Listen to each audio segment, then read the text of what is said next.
ఈ చెత్త bus stop లోకి కొత్తపేటలో వచ్చాయి. పదండ్రా. కమాన్ పదండ్రా. మళ్ళీ వస్తున్నారే? అవునే. హాయ్ బత్తాయి, ఇవాళ నిమ్మకాయలు అయిపోయావేంటి? రాత్రి కళ్ళకొచ్చారా? సిగ్గులు ఎదురా ఇలా మాట్లాడడానికి? వాడికే కాదు మాకెవరికి లేదు. కాలేజీ అమ్మాయిలతో ఎలా డీల్ చేయాలో మీకు తెలియదురా. రే డైరెక్ట్ గా పాయింట్కి వచ్చేయాలి. కంప్యూటర్ పాపలు కదా. చాయిస్ నీకే ఇస్తున్నా. ఏ హోటల్ బుక్ చేయాలో చెప్పు. ఎంత బిల్ అయినా నాది, ఎంజాయ్మెంట్ ఇద్దరిది. ఓకే?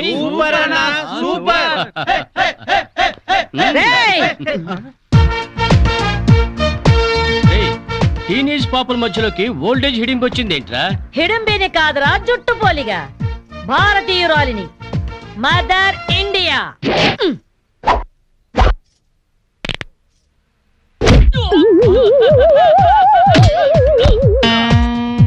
వాణ్ణి కొడితే నిమిషాకేయా తచ్చు వెధవా.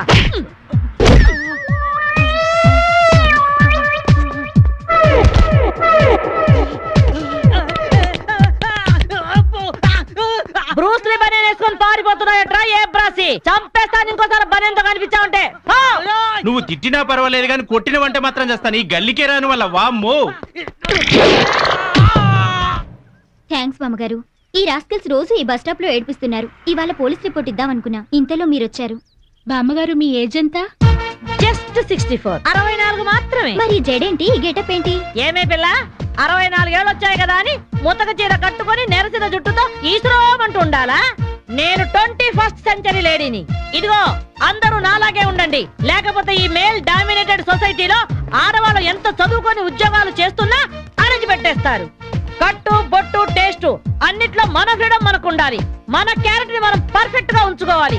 ఏదైనా ఫైట్ చేసి సాధించాలి. కరాటే, కంప్యూటర్ నేర్చుకోవాలి. భరతనాట్యం, బడిత పూజ కూడా రావాలి.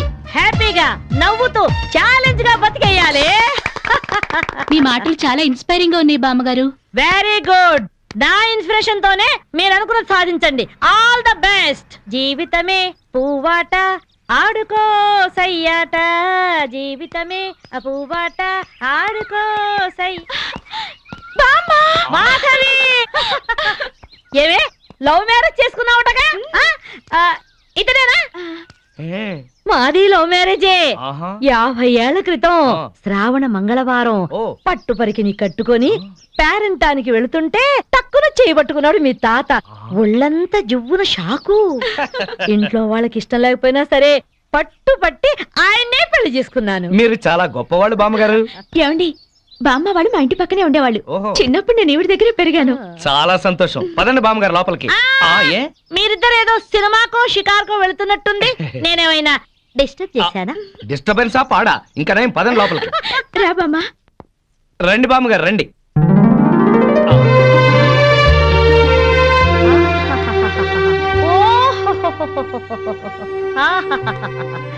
నీ టేస్ట్ బాగుందయ్యా, నువ్వు నాకు నచ్చావు.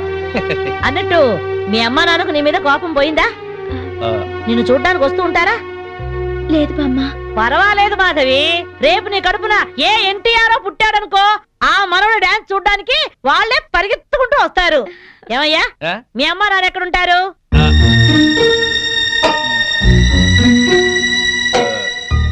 పాపం వాళ్ళ అమ్మా నాన్న దివిసీమ తుఫాన్లో పోయారు. ఏమండి, బామ్మగారికి 50 ఏళ్ల కొడుకు కోడలు ఈ మధ్యన యాక్సిడెంట్ లో పోయారు. మన చేతుల్లో ఏముందయ్యా, అంతా భగవంతుడి ఆట. ఇంకా నా మాడు పెళ్లి బాధ్యతలున్నాయి నా మీద. వాడా అమెరికాలో ఉన్నాడు.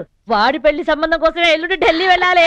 అయితే అప్పటిదాకా మా ఇంట్లోనే ఉండు బామ్మ. అవును బామ్మగారు, మిమ్మల్ని చూస్తుంటే మా బంధువులందరినీ చూసినంత ఆనందంగా ఉంది. మీరు ఇక్కడే ఉండండి. మీ కుర్ర జంట మధ్య నేనెందుకయ్యా? ప్లీజ్ బామ్మ. అది కాదమ్మా. బామ్మగారు మీరు ఇక్కడే ఉండండి అన్నానా? ఇందులో డబ్బులున్నాయా? నేను జాగ్రత్త పెడతానండి. రివాల్వర్ ఉందయ్యా. అయితే మీరే పట్టుకోండి. బామ్మగారిని జాగ్రత్త తీసుకెళ్ళి లోపలికి తీసుకెళ్ళు. తీసుకెళ్ళు. అమ్ము, ఇక చూసుకోవా అందట.